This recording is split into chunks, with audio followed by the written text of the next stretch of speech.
4, 3, 2, 1. And hello, everyone. Welcome to RSP Podcast. I'm here with a friend of mine, Chris. How are you? Yeah, I'm very well. Thank you very much. Very good today. So How are just, you doing? just for the people who don't know you, give us a bit of an introduction to who you are, what you do. Right. So, I'm Chris, as we've already established. I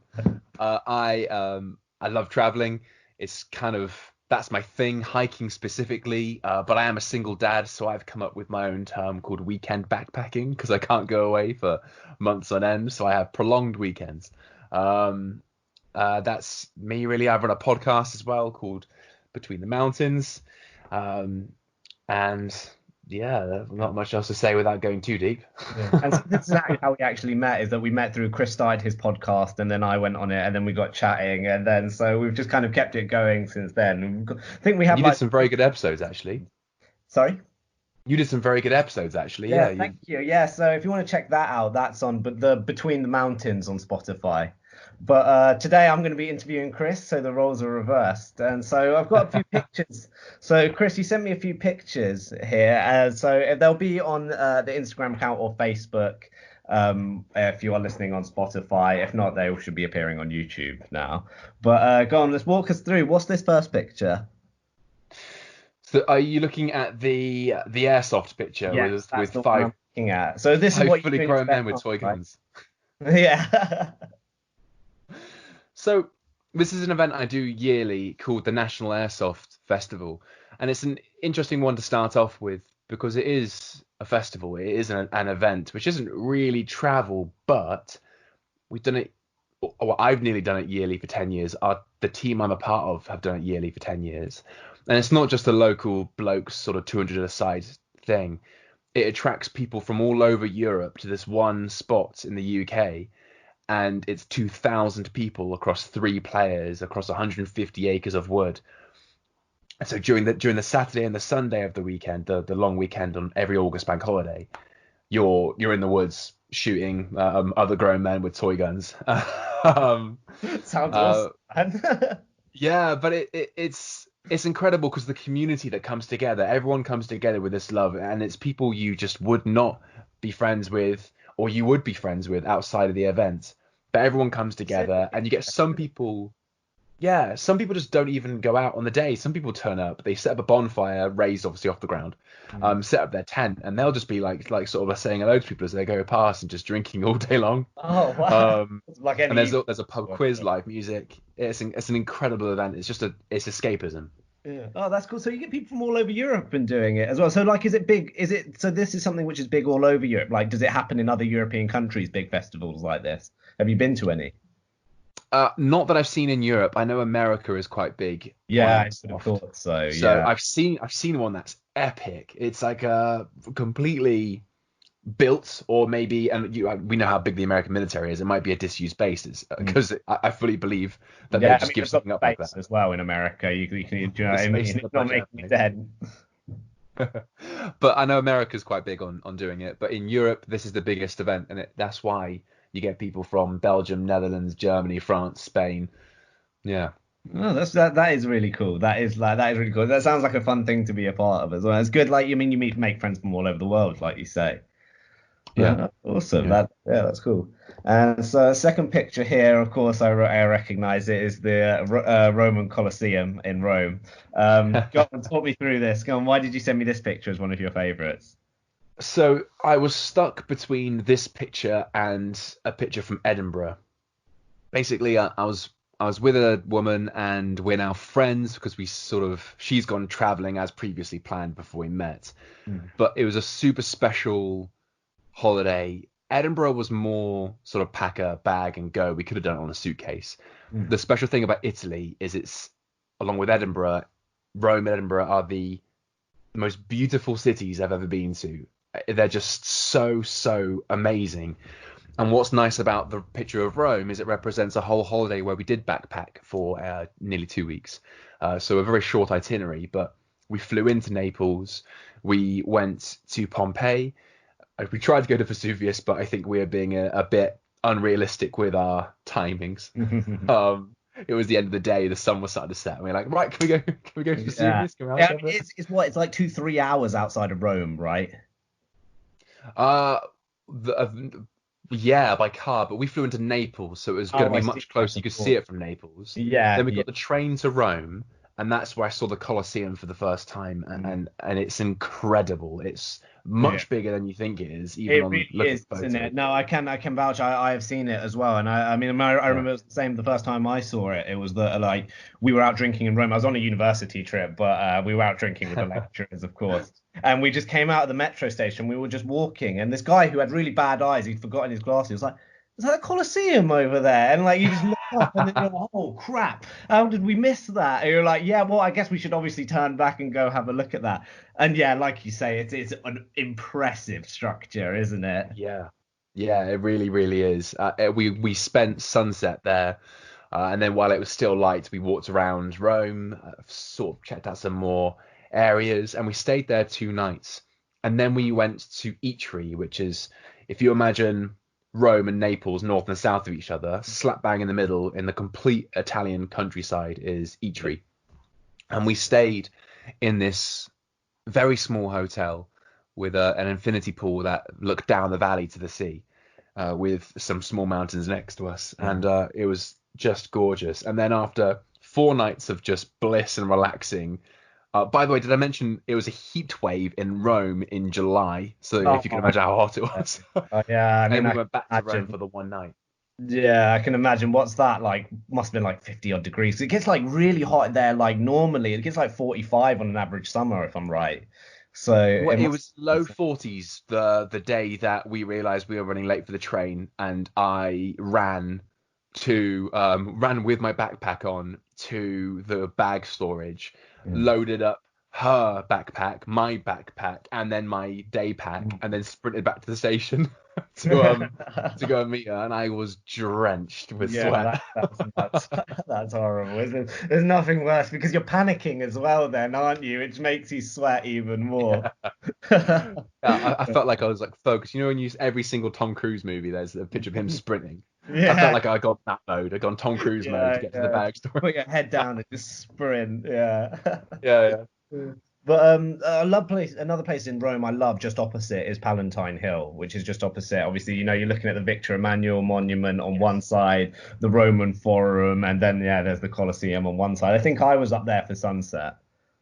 yeah. It gives the But best. no, so yeah, Rome was just Rome, and the whole Italy trip was just a really special time. It was a nice getaway just to relax and chill out, and yeah, for a few other personal reasons, it came at the right time, Mm, and it was just great. Again, as with all of these photos, nearly all of them, it's just escapism.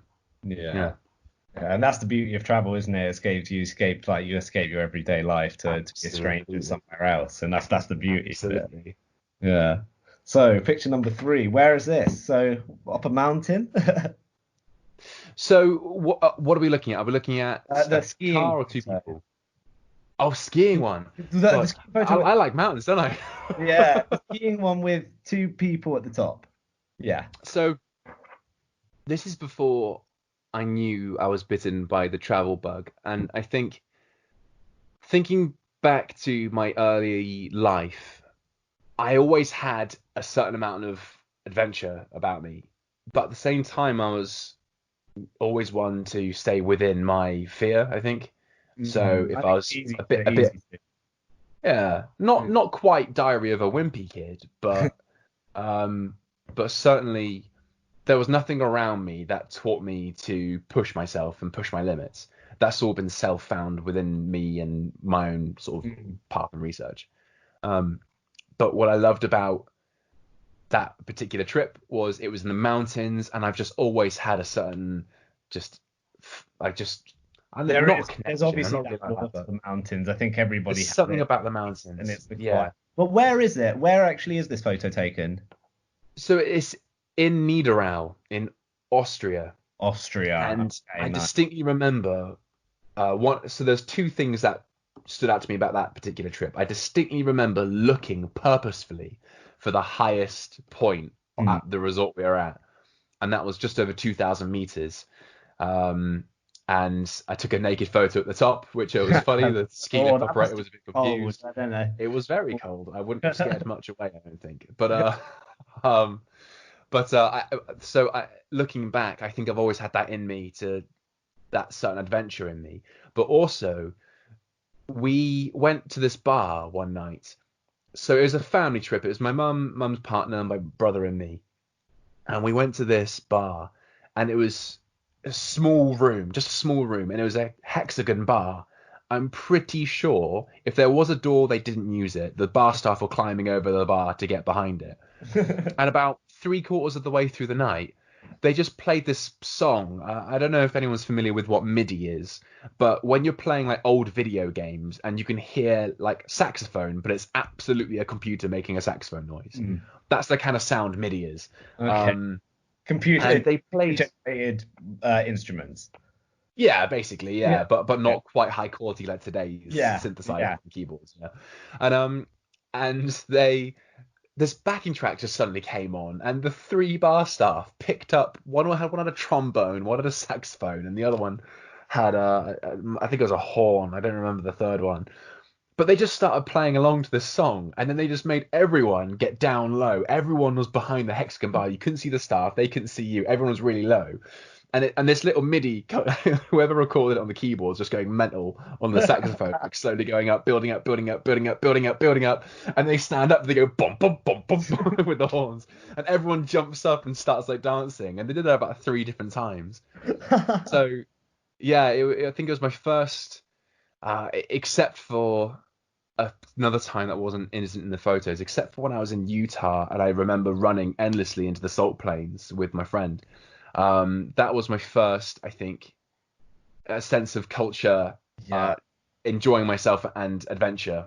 Yeah, like let's go on to Utah actually, because this is actually a state I'd really like to visit. Just one, just because the Mormon communities there, they just sound so weird, man, with their multiple wives and stuff. Okay, that might actually sort of be offensive, and I don't mean that to be offensive, but I just think it's a really interesting culture. Well, you've also got a right to free speech and an opinion, so don't worry about offending people. Yeah, it's just so different as well, and it just looks so interesting. But just some of the scenery there down in Utah as well looks really, really awesome. Like you're saying, the salt plains, the really jagged mountains as well. I haven't been to the States since I was a child. I was about 1 or 2, so I don't have very faint memories of it. But more recently, I've been thinking I'd really like to go back, and Utah would be one of those states. So in Utah, I was only a kid, and it shows how much I was molded by my environment. Was we were there 2.5 weeks. We didn't have loads of money. We were staying with friends, but we just about afforded the flights out there, really. But I remember distinctly, first of all, my ears being so painful. I was crying on the way down in the jet down into California, which was our first stop. My accent was changed by week 2. I had American twangs on my words, but I was only a young kid. But it must have been good because the brain mostly functions on sort of flashlight memory, so things you specifically remember. That's why you zone out when you're driving, kind of thing. You don't remember how you got home some days when you're tired. And the trip to Utah must have been good because I distinctly remember they had this lovely house that backed up into the mountains, and they genuinely had sometimes mountain lions that would come down. They'd be in their back garden. They were that far up. Wow. Which is gorgeous landscape. And we took this trip to the salt plains, and I've still got some salt in my room, salt rocks from there. Really? Even however many years on, like we're talking maybe 2 decades. Yeah. But I distinctly remember we were in one part of the plains where there's still some water, and then the other part of the plains that was completely dry. And me and Joe just ran and ran and ran and ran and ran. And we were running for so long that like my mum was just a dot in the distance. Wow. She was obviously calm. She could see where I was. But that open expanse, that really it's nice. Beautiful. Yeah, I just distinctly remember it being utterly beautiful. And I distinctly remember going back to my friends saying I ran for about 3 miles, which is obviously not true in hindsight.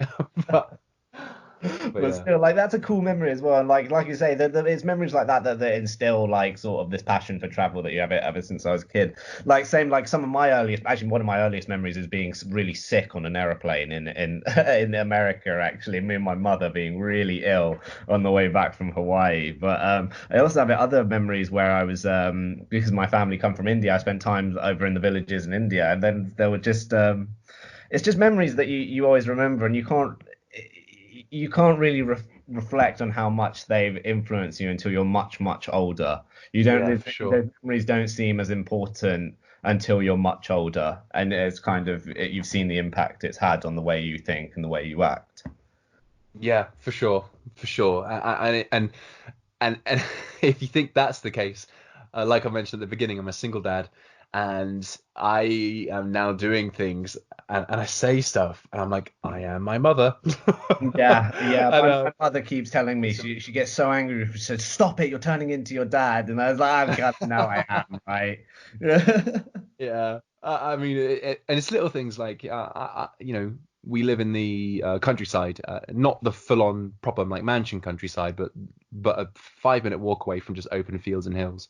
Mm. And whenever I grew up, I just groaned every time we went for a bike ride. My mum would go, "We're so lucky to live where we do," and Yeah. now I find myself saying it to my daughter because we are lucky to live where we Yeah, do. yeah, yeah. No, you are lucky, and I think there's like this crazy statistic that I always hear on. I think it's on Joe Rogan, and I think it's right. Is that something if you earn something like $35,000 a year, you are in the top 1% of the world. You're in the top It's one something like percent of that. the world.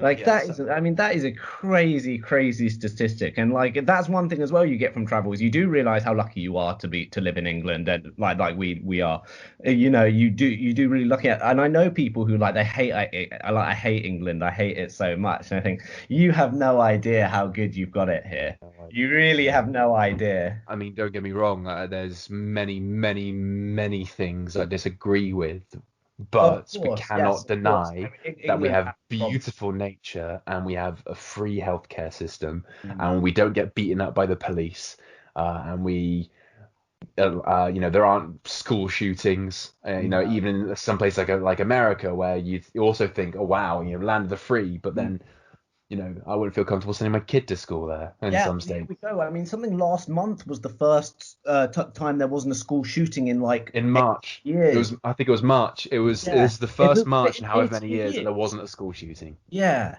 I mean, what kind of place is It- that? They had to close schools to get that figure. Yeah, literally, just because no schools were open, there wasn't anything to shoot at. Like it's a Yeah, crazy world out in I mean, America. plenty of good things about the country, but yeah, but back to the UK, it is a good country. Yeah, I just think there are better places to live, maybe, yeah, but I yeah. also I think so. completely appreciate where I am Yeah. and the fact that I have a UK passport. Yeah. Yeah, but I think as well that if I think I mean me personally, like I think although I would like to live abroad for maybe a year or two, I think I would always want to be permanently based in the UK. I'm kind of stuck with it in that way. Yeah, I'd never give up my passport. Yeah, Yeah, I've got dreams of going to moving to Norway one day, and yeah. I wouldn't ever give up my British passport if I could do dual citizenship. That'd be awesome. Yeah, that'd be nice. Yeah, well, that would be ideal. So let's go on to I think we are on another the fourth picture now of the plane wing. So where is The this? plane wing. I Yeah, thought I'd throw this in there. Um, it's a classic this travel was photo. Yeah, absolutely, but it also represents my lack of acknowledgement of the importance of taking photos, I think. My ex, that was with my daughter's mum, that trip. And the reason I threw this one in there is actually for how much I learned on that trip. Oh, It really? was So where were it you flying? was so we flew from Bristol. No, we didn't. No, we did. One of the trips was from this. Here's a tip for you just before we go in. I also went to Tunisia with this woman, and we flew from Bury St Edmunds, I think, or something on the coast on the east coast of England There was because an it saved money. But yeah. I've got just pay the extra money, go from Where's Nero, because that was such a pain to cross Yeah, London. I've had it from when I was coming back from Gatwick once, and when I was living in Cambridge, and it took me just hours to get back. I should have just paid to like 40 quid and gone to Stansted. I would have been home hours Time is ago. money, Raj, honestly. Yeah. And I chose one as well, which just had a massive layover. So I was flying back from Jordan. I had like a 4-hour flight to Denmark, and then a 7-hour layover in Denmark, and a 1-hour flight back to the UK, and like a 3-hour journey back to Cambridge. It took me 12 hours to get back from Jordan that time. But sorry, go on, continue. Oh, right, yeah. So yes, this I put this in here because that is probably the best photo that I took that represents a trip. So if that sort of gives you an idea, that I learned the importance of taking photos myself anyway, because I know my ex took a lot of photos, and I don't know where they are now. I probably got them somewhere on this laptop. Yeah. It also in the picture shows the first word that I thought of Iceland when I got there, which was barren. Right. I mean, it really is untouched. It looks like it's just, with all the waterfalls, it looks like it's just got boof out the ground, and all the seawater still running off of it. It's gorgeous but barren. Yeah, this is got to be. Iceland has got to be in my top 10 countries to visit at the moment. Like, I really love to do. Did you do the Ring Road? I didn't know. My friend did, who I went to Rome with. She did the Ring Road in an epic way, and if I ever managed to tie her down for 30 minutes, not literally because I'd do something else, but metaphorically, if I could tie her down for 30 minutes, I'd get her to talk about it on the podcast, because she did it in an epic way. Oh yeah. But so Iceland, so yeah, beautiful country, but many different lessons learned. First of all, the amount of money you spend has no correlation to how much happiness you have on a holiday. Also, all right. yeah, and I'll put a bonus lesson in there as well. We booked the hotel, and it was, you pay on arrival, and it's £535, and that was in February of 2016. And then a bit later, if we all remember correctly, we had a little vote on whether or not we should stay in the EU in 2016. Yeah, just we're quite divided. I think if you're listening to this, I can probably guess which one you would have voted for if you're in the UK. But we'll just keep it neutral. Either way, the point is the pound drops like mad. Yeah, like, whoa there, horsey. Yeah. But the pound dropped like mad. And I didn't think anything of it. And then months later, when we're getting closer to the trip in October, I checked, and the room had gone up from 535 quid to the low 800s. But if you'd already booked it, surely then you'd be secured at that price, right? You're the price you already booked it at. No, because we book it in Icelandic krona, obviously. You know, we've agreed to a price. I see. So it is still the amount of. Oh wow, that sucks. But we got there and it bumped up again, and it bumped it. So if you can imagine June to October of the pound just falling, and then we got there and they're like, no, you pay on checkout, because you might order room service to your room or have a spa, and we all added to your room, and you pay in the end. I was like, okay, that makes sense. How much worse can it get in 4 days? And overnight, if you look at the records, you'll find out what day it was, my second day of Iceland, because it was the record amount the pound had dropped in 24 hours, and it went up another 20 quid overnight. And I went to the desk the next day and I was like, please take my money before you charge me more. And then also we had an argument that time, which also shows these things can't make you happy. That happiness comes from not material things, and I think we are trying to find that in the holiday. And also the main thing it taught me was I don't want to ever do a big bus excursion again. I want to actually go and experience a country. That will officially be the last time I've ever gone away. And I've booked a bus, and we've sat on a bus, and we've got off at the next location, taken a look at it, gone back on the bus, next location. That's the last time I'll ever do that. No, I've never really been. The only time they're quite handy is do you ever see the big red buses going around the European cities? Then they're really handy. They're really handy. otherwise, no, I Well, like hate coach stuff like tours. that. I Yeah, suppose coach tours is what you can call it. Coach yeah, excursions. yeah. Um, No, I'm not big. Sometimes I need to get a coach somewhere, but I'll never turn up with the plan to get on a coach and do the golden triangle. Mm. And I actually feel like I've got it. You can see in the video on on there, Raj. I've got the one of those scratch off maps. So sure Yeah. enough, I've scratched it off. I've searched it for a good few days, but I don't feel like I've properly explored it. And so there's a lot of lessons learned. And that picture of that wing will always remind me of how beautiful Iceland is, how barren it is, and all the lessons I learned from how to travel and what not to do. Yeah, that's it. Well, there you go. That's like, I mean, that's a great example of Yeah. experience, isn't it? That's what you need. Yeah. I know someone, he did Iceland very well, very well. He cycled the ring road, so Oh, what a legend. cycling and camping out wild. Yeah, and he said that there are wild horses, and he was taking mushrooms that were growing wild out there. He sounds like he was having a great time. That's nuts. That's Yeah. nuts. So good though. Yeah, it's a place that I would like to go as well. So go on, next picture. We're looking at a car with some lovely mountains. Hey, there we go. So this is the big one. Kind of. I don't know. They're all kind of big, really. But so this is the first time I was officially bitten by the travel bug, like properly. Like, let's imagine all the things I've done before lowered my immune system, and then and then I got properly bitten on this trip. Yeah. And if I could remember who exactly, I think I do remember who exactly suggested doing it, I would go and kiss them now, even if it is a bloke. But basically, so I mentioned I went to Iceland. I mentioned I'm a single dad, and I mentioned how the holiday in Iceland went down. So you can probably imagine what then happened a bit later that year. And there's a lot of stress. There's kids involved. There's a lot of toxicity. And I was stuck in my own head. I was acting a certain way that I'm not, and I needed to get away. And I went to my employers, and I said, "How much annual leave do I have left?" And they said I had, I think it came back on the Friday. I had 4 days annual leave left, and I was like, "Right, I'll book them this week. I need this week." Yeah. And they're like, "Okay, sure." And he knew, like I'd been there at this point. I'd been there nearly 2 years, and so he'd seen the whole thing and he knew I work hard. So he was like, "Yeah, go for it." And I was thinking, oh, like, should I just go to Greece? Should I just because I didn't know anything really. Like, I just thought I'll get in touch with Co-op Travel and say I want to go to Greece and sit by a pool for 5 days. Yeah.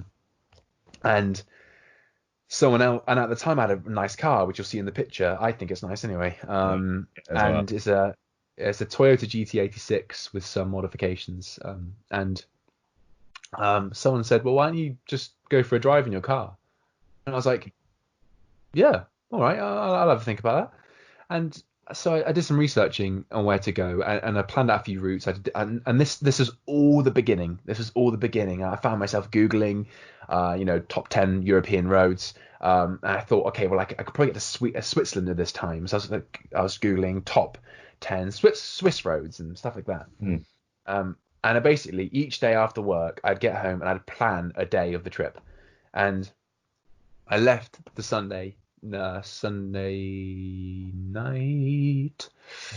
Yeah, let's go with Sunday. I left Sunday night, got to Dover late, and had 5 hours sleep in Dover. Woke up and I got the first ferry over, priority boarding, P&O lounge. By the way, P&O Club Lounge, 12 quid each way, and oh my God, it's so worth it. It's a nice serene room, and you get a champagne welcome. That's nice. You're living the life there, aren't you? Well, at 6:30, it's an interesting thing to try and down. Might as well though, if it's free, why not? Exactly, yeah. And so this trip was amazing, and in 11 hours I got from Dover to Geneva. I must have done about 30 minutes of the speed limit in France, and I was like, no, Yeah. no. And then that's the last I'll say of that, because I don't want to promote that sort of thing. Yeah. But yeah, got to Geneva, and I lucked out. I remember this luck out because I had another luck out on another road trip that we talk about. But I lucked out because I got to Geneva and I was like, there seems to be way more celebration than usual. And I asked someone, I was like, what's going on? They went, oh, it's National Swiss Day tomorrow. I was like, oh wow. Nice. So yeah, so it was a bank holiday the next day. So everyone was up. Like I was walking back from the lake up the hill to the hotel, and yeah, everyone was just out. There's just really good vibes everywhere. And I had this beautiful meal with a lovely glass of red wine right near the lake. Wow. And yeah, I went up, went to bed, and then the next day had a lovely breakfast. Had sort of not tapas, crepes. Crepes, Crepes, right? crepes, Like crepes. pancakes, something. Yeah. Tapas is Spanish, right?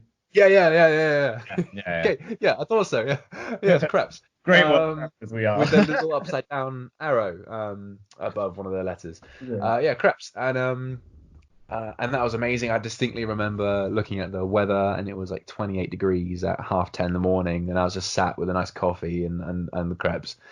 Anyway, got in the car, drove to Bern, and this is then like the pivotal moment, I think, that really kind of released me, because I swear to God, although we've had disagreements, that since the day I got back to the UK after that trip, I've not argued once with my daughter's mother. It was that level of sorting my head out. That since that trip, I had that complete separation. It chills you out so much. It like kind of compresses your problems, and it makes that you can see them in a bit more perspective. Yeah. But Bern was incredible. That was maybe, yeah, I think it was the highlight of the trip. It was a very short trip, but it was still 1,000 miles, I think, or 2,000 miles in 4 days or something stupid. Yeah, that's crazy. Crazy, like crazy distance.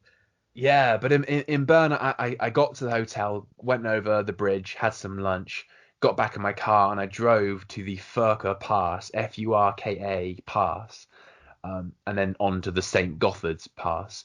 And it was incredible. I was in the car, just me. That was the trip I found out that the exhaust I put on does pop and bang on downshifts. And it was just going through the mountain roads, just endless to the peak. And I parked up, took a photo, and that wasn't as beautiful as the photo you're now looking at, if you're on YouTube or on Instagram, or you will look at some point. Is I after getting to the top of the Furka Pass, I just had a nice moment. You'll see pictures of it online quite a bit, actually, on Instagram. A lot of people take a picture of the hairpin where the hotel is, in the opposite the car park, and you can see the glacier in the corner. Yeah, I think it's ringing a bell now. Yeah. But I drove on another couple hundred meters, and you could see just the mountains behind you, and I was like, yeah, that's the one. So stopped up, took a picture, and that's the one that you're looking at. And then actually I went live after that, because it was steel barriers all the way up to the top of the Furka Pass, and then the St. Gothard's Pass was a concrete block every sort of 5 or 10 meters, and then just a sheer Alp drop. So I was having the same. I've seen these pictures of Switzerland and all these. Like, yeah, this is some Switzerland I've never been to as well. It's the mountains there look crazy. Like they just drop to the edge in this insane valleys. But it was an amazing moment. To cut a long story short, I ended up going back to Bern. Obviously, got there too late. I had to have like a small bar snack because I was too late for dinner at the hotel, alongside my margarita.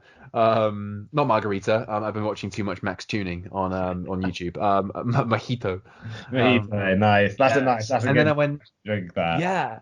And then I went down into Bern, and it was National Swiss Day. I just went to a bar, just had a few drinks, and then 2 people were like, "You're English?" And I was like, "Yeah." And they're like, "Oh, like, you come out with us." So when drinking with them, and then I just met these other people as well, and we were just all drinking together, having an amazing night, just catching up. I think they're all a bit shocked there's an English bloke on National Swiss Day, yeah. Yeah. But yeah, and then the next day I went on to. I was meant to go to the Black Forest, so another little tip for listeners, if you're looking for a really good road, I think there's one in the Black Forest, but I never went, so I can't confirm it. But I can say if you look up Black Forest, Baden-Baden, I think, is where it ends. It starts in Germany, right? The Black Forest begins in Germany. Yes. Then that's a really awesome winding road, but from the pictures, it's also quite a wide road, which is nice if you're going in a nice car. But I actually stopped off when I went live in the Alps. My best mate's dad was commented going, "Oh, that's a shame. I'm in Germany. We could have met up." And I got back and I looked, and he is a 10-minute journey off of the motorway that I'm taking to my next stop. So I skipped out Black Forest, and I just had lunch with my best mate's dad. So nice. Yeah. And then I went on to Amsterdam. And I had my first time in Amsterdam, and that was really awesome. Just incredible city. I just relaxed there for the most part. Yeah. I did Amsterdam's touristing always on my next road trip there. Amsterdam's chill. Yeah, and then Yeah. back to Calais, back home. Yeah. Oh, loving it. Loving this. That you did all that in 4 days as well. It's impressive. Yeah, it was. But actually, I tell you what, a little tip for people: please sleep if you're doing a road trip. I Mhm. was up Saturday night and I got 5 hours sleep, and then I got 5 hours sleep on the Sunday, and then I got a good 8 hours on the Monday, and then the Tuesday I had 5 hours sleep, and then the Wednesday I had 5 hours sleep, and I did actually fall asleep at the wheel on my way to Calais for about a split second, and it absolutely pooped me up. And Yeah. I stopped over. I was like slapping myself in the face. I had about 3 coffees. I had a little pastries. I proper carb up, and then I went on. So my one tip is please sleep if you do a road trip. Yeah, Don't think yeah, you're no, no, invincible this is because of it course gets boring. important. Any road trip is, yeah, of course, tiredness can kill. So always take a break. I know, and I remember in Jordan, I was kept saying that to my friend who was driving as well. I was like, Yeah, take a break. We'll have a relax. Doesn't yeah, matter for if we sure, get there a bit for later. sure. I think I was lucky to at least not have to have not had an accident on that trip Yeah, actually in hindsight, no, but exactly. it didn't happen. So there's no point getting caught up about it. Yeah, Just learn the lesson and move yeah. on. I think. Just another one of the stories. Yeah, for sure. So then now the picture I'm looking at is the two cars with all the Scandinavian flags in the back. So where's this? Hey, okay, so from one road trip to another. So this is the following year. So I did that, and call me a nerd. I befriended some people in the town I live in purely because we had the same car. Yeah, um, no, that's cool. That's something to bond but over. where we initially were friends because we had the same car, we then became friends. Oh, and by the way, we had the same car. Mm. And this dude, the guy, the owner of the white car in the picture, he kept talking to me. He was like, "Yeah, there's this festival in Norway, which is just drifting cars for a weekend, Nice. and it's pretty mental. I was meant to go last year, but my friend bailed out, and I didn't want to go on my own. And I just looked at him. I was like, "Well, let's do it, you and me." And he was like, "Yeah," and I was like, "Yeah, for sure." And at one point, we had a bigger group, but then when it came to crunch time, it was just me and him, Yeah. and we planned out this route, and um, it was incredible. It was just so incredible. There was a lot of driving, but we made sure we explored as best we could anyway. I did the longest drive to date, which is we went from Amsterdam to Kolding in Denmark. So if you can imagine Denmark as an L roughly, Yeah. Kolding is right where the vertical meets the horizontal. Um, So you but didn't more go to Copenhagen and cross at Malmo? I did actually, yeah. So Yeah. I'll get to that in a second, actually. So that was the longest trip I've ever done. That we only stopped for fuel and toilet. We ate while driving. So that Nice. was I think it was 11 hours pure driving. So it was 11 hours to get over to Geneva, my last one, but I was on a ferry for a lot of that. Yeah. Not for a lot of it, just a small portion. And I did stop for lunch properly, and I sat down and ate. But on this one, we just powered through, and it was incredible. So we stopped there. We went to the oldest Scandinavian town called Ribe, which is 700 AD, I think it was made. Where's We that? went to that is the bottom left of Denmark, Denmark. and then we went to the west coast as well, and just stopped there for 5-10 minutes, and then went on.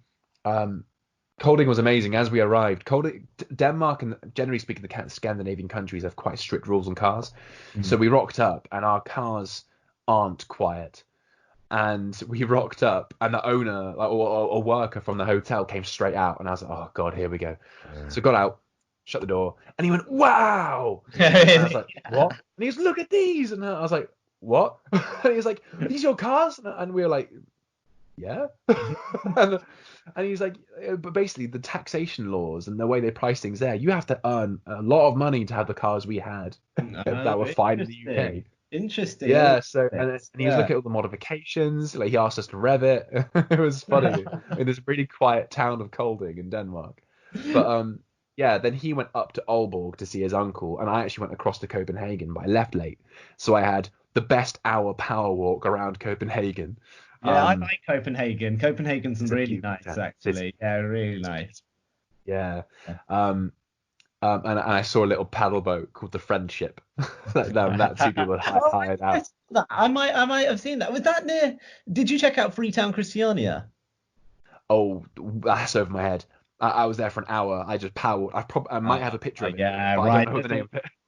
So there's this district in Copenhagen is called Freetown Christiania, and they kind of like secede and don't act like they claim that they're not part of Denmark, but it's basically kind of like this hippie anarchist district where like everyone Wow. just kind of lives out of lives like selling weed out of their barrels or like sleeping in these old factories and stuff like that. It's really really weird. And like I was standing there and like I was just eating some food, and then the police come, and everyone who was selling weed, they just picked up that like their bin bags from the inside of their barrel, collapsed their whole stall, and just slung it over their back and just ran down the alleyways. About 10 people Really? just scattered, and then 30 minutes later they just come back and set up their stalls again, and then they just continue like normal. It was a really weird place, and I think like everyone kind of lived for free in like these abandoned factories and stuff. It's a cool place. If Yeah. you go back, check it out. Yeah, well, I definitely want to go back and do it properly. That's for sure. Like, it was beautiful, and the colors, and obviously though the row of houses, that just everyone is queuing up outside. Yarvan, yeah. I think that's what Yeah, it's. yeah. Yeah. Hmm. But I went on to Sweden, and actually, I met to I met a load of people on Xbox Live, and we played this game every night. But they actually became like good friends, just like for a couple of different reasons, not worth going into on Yeah. this podcast.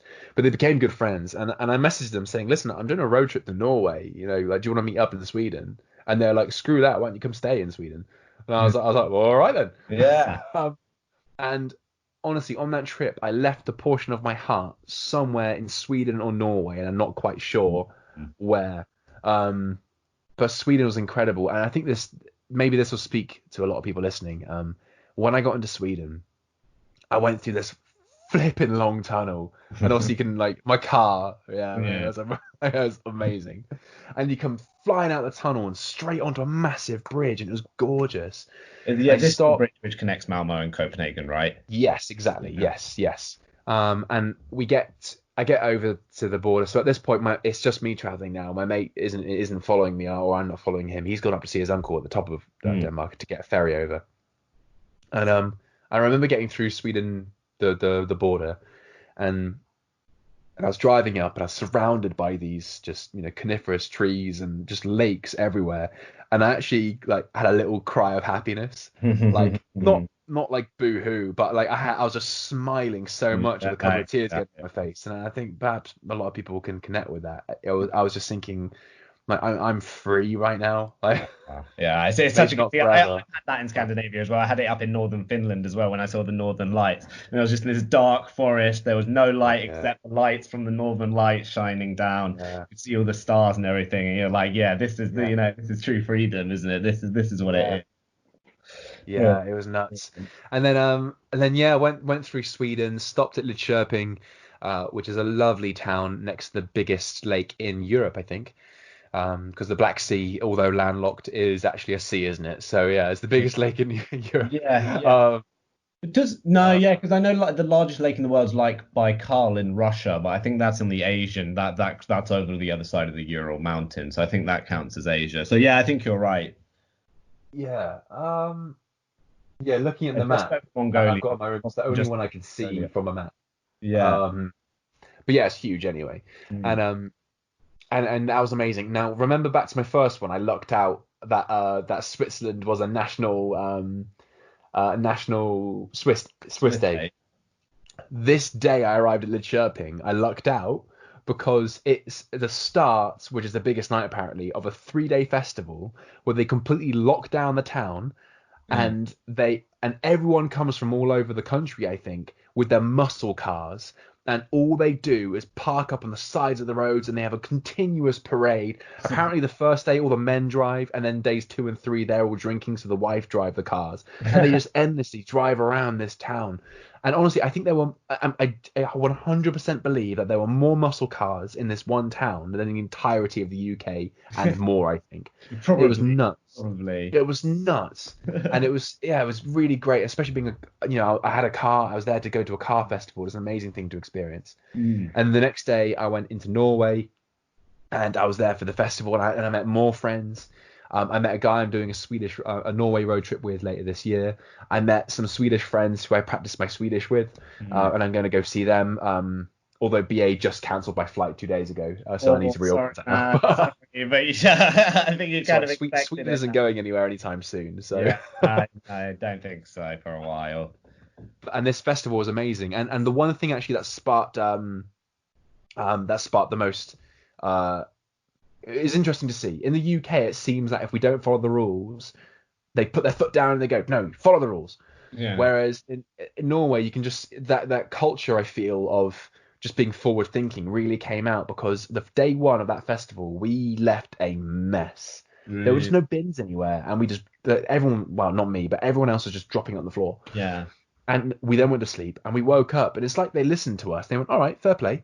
And we woke up, and there was a bin bag every 10 or 20 meters. Yeah. And for the rest of the festival, everyone was really tidy. Yeah. And it was really great to see that kind of culture in such a simplified way. But it was incredible and an amazing experience. I could go a podcast just on that.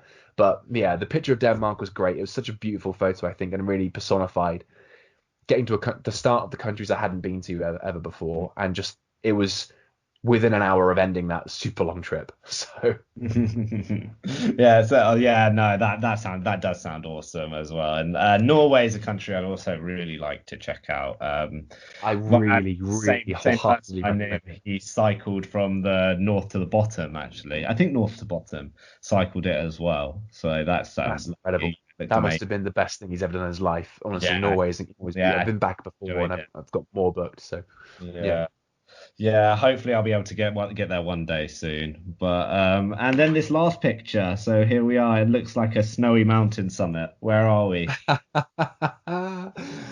This is my most recent of the photos. The most recent thing I've done.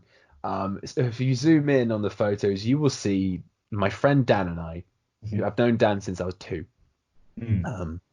We are squinting, covering our faces, trying to smile at the top of Ben Nevis at the start of Storm Kira. Oh no! And this was so for those people who don't know what this was. This was a storm in the UK a few months ago, and I mean I was in London when this was happening, and there were bins sort of flying across the road and stuff. Like it was crazy. I can't imagine to be something a mountain at that time. Yeah, we were dealing with 90-mile-an-hour gusts at the top. The reason I include it is, and for anyone listening who may think, dick, for going up, let me explain. The reason that I'm so proud of this is just how epic it was. So we had decided on the dates a long time before Storm Kira manifested. And I was determined to keep it there because I've just recently discovered hiking for myself, like in a proper way. Yeah. And so I wanted to initiate myself before I do the 3 Peaks challenge and enjoy the views in August. Fingers crossed. Then I wanted to sort of give myself a self-initiation to hiking. So I did Snowdon in December, Scarfell Pike in January, and Ben Nevis in February. I wanted to do the 3 Peaks in winter.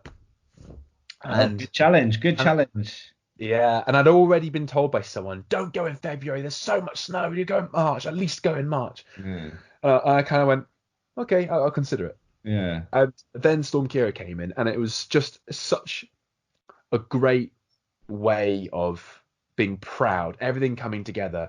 I completely changed my attitude. I didn't think, okay, bring the appropriate snow kit and just get to the top. I thought, right, let's follow the forecast, let's look at the avalanche report daily. As we got closer, I was checking the forecast 3 times. I was always texting Dan because we were both working in Bath at the time. We were always communicating, and I was like, okay, it's just updated to this. You still happy to go? And he'd go, yes. And we were on a very honest rule with each other.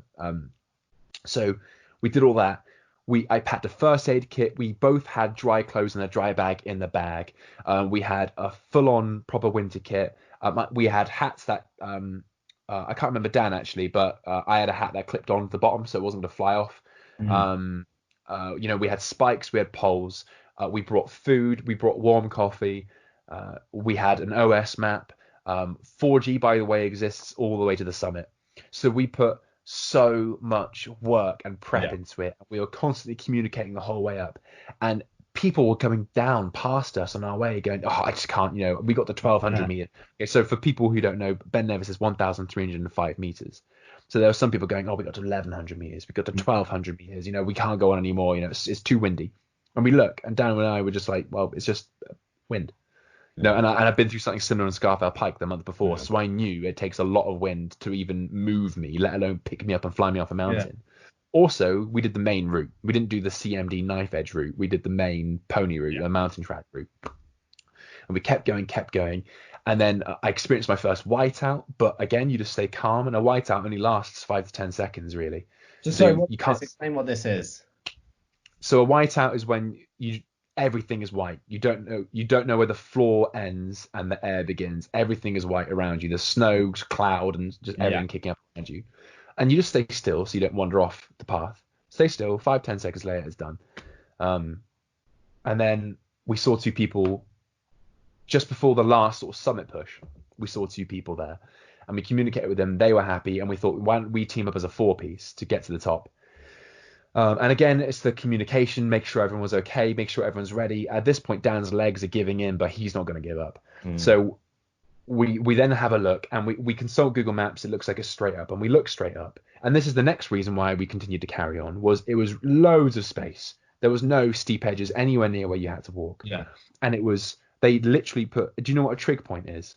No. So a trig point, basically a cairn. So it's a mound of rocks, basically, as a marker. So they put a mound of rocks, like dot to dot, in a straight line that shows you going up the mountain. Yeah, so we were like, well, that's easy enough. So we just kept following. We took a break at certain points. The wind was really testing us, really battering us. It starts to flatten out. We keep moving, and we get to the top, and it is incredible. The wind is the elements are smacking us. And there's video. I got a video on my own Instagram as well, which if you don't mind, I'll set at the end or something. But the reason I put it on there is because it's something different from going abroad and traveling. It's something different from backpacking. Something different from a road trip. It's hiking. It's adventure. It's getting out there. It's something quite epic. We did it in a safe manner. We had certain clauses where we agreed where if that particular thing wasn't met, we'd turn around and we'd try again either the next day or a different month. And everything just fell into place, and we just had a bit of tenacity about us. A bit of logic, because the wind can make you think bad things. But once you acknowledge, okay, this is just wind, I've got to just make sure I don't move too much. Then all it is a cold walk to the summit. It was -6. The forecast feels like -19. My camel pack froze up. The tube was completely frozen, and it was fine at 1200 meters. And then at the summit, I couldn't drink anything. So that was something I might change next time. But yeah, it was incredible. It was epic. We got that picture at the top, and I just laugh every time I see it, because I genuinely was trying my utter hardest to look where the camera was and smile. And instead, we're just grimacing. I can't imagine you was pretty great up there either. I can't imagine. No, you can see anything. But there was an insane cornice hanging off the end. A cornice is where lots of snow accumulates. So if you're approaching it from flat land, you'd think it was land. But it's actually just overhanging snow, basically. And so we stayed away from the edge, and you can look. Basically, there's like a dip at the top of Ben Nevis. And you could see, going back along the dip, you could see this huge cornice going over the edge. It was pretty epic. But then we were there for about 2 minutes and went back down again. So fair enough. I had a coffee to get the picture. Travel in the UK is something which I need to do more as well myself. Like I say, I've never been to Scotland as well. So and it's got some beautiful areas, and I'm hoping to go in July. I'll be hopefully going up Ben Nevis myself in July if I really recommend it. So so traveling around the UK, brilliant. Anything else you'd like to talk about? No, I think I've waffled on long enough, I think. Enjoyed it, man. So Chris runs his own travel podcast, as we mentioned earlier. It's called Between the Mountains. It's on Spotify, on YouTube, and Apple Podcasts as well, if I'm right. Yeah, and I've actually done episodes on my road trip to the Swiss Alps. I've done an episode in Ben Nevis. I'm going to do an episode on that trip to Norway, but I'm going to get my friend who I drove with in on it as well. And there's plenty of lovely people like yourself, Raj, who I've interviewed. Yeah, I really enjoyed it. Your episodes are awesome. For the record, Raj did an episode Jordan, Egypt, and also 3 weeks in Israel and Palestine, which are both some of the most downloaded episodes on really? on Between the Mountains so far. So Okay. yeah, if you like this, and you like Raj's voice filling your ears, then then please go and listen to it, because they were really fascinating times. Thank you, Raj. Yeah, no, my pleasure. Thank you for coming on again. Yeah, really enjoyed it as always, man. It's a pleasure. So Yeah, thank you very much. Yeah, and Yeah, you too. in 3.